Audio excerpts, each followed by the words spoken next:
Et bonjour à toutes et à tous, c'est Cuisine-Chef. On se retrouve aujourd'hui pour une nouvelle recette, le risotto au chorizo ou chorizo pour les Espagnols. C'est une recette simple, abordable, un petit peu longue, mais très très bonne. Alors pour cela, il nous faut du riz spécial risotto, ça marche beaucoup mieux.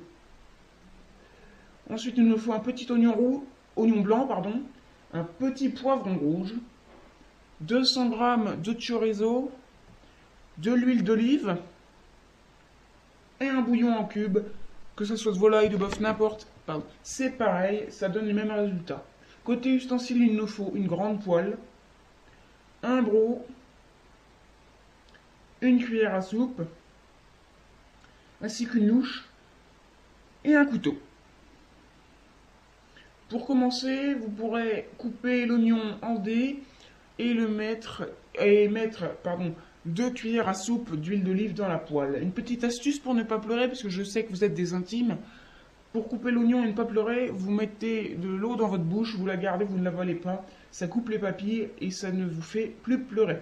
Vous pourrez les mettre dans la poêle ensuite, ainsi que une demi-boîte de conserve de champignons. Ça donne un très bon goût. Moi j'aime bien.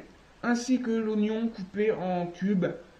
Vous faites revenir ça 5 petites minutes. Ensuite, vous coupez le chorizo en 4, les rondelles, et vous attendez encore 5 minutes.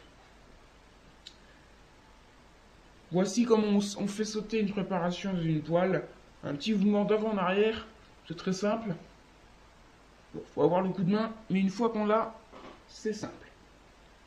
Vous pourrez ensuite peser 220 g de riz, le verser dans la poêle, mettre une louche du bouillon dans la poêle, environ 500 ml de bouillon. Une louche, attendez que ça absorbe, que le riz et les légumes absorbent. Vous en remettez encore une. Bien sûr, entre chaque louche, vous attendez que ça absorbe. Et ensuite, donc 2 louches. Et après, vous versez le reste du bouillon. Attention à ne pas vous brûler, surtout quand il sort du micro-ondes. C'est très très chaud. N'hésitez pas. Regardez, vous voyez, ça baigne énormément. Mais ne vous inquiétez pas, ça va s'évaporer et ça va être très bon. Voici ce que ça donne le riz. Et après, il est très fondant. Il fond dans la bouche, ainsi que les légumes. Le chorizo, bien sûr, est cuit. Voilà pour cette recette. C'est tout, c'est déjà la fin. Je vous dis à bientôt pour une prochaine.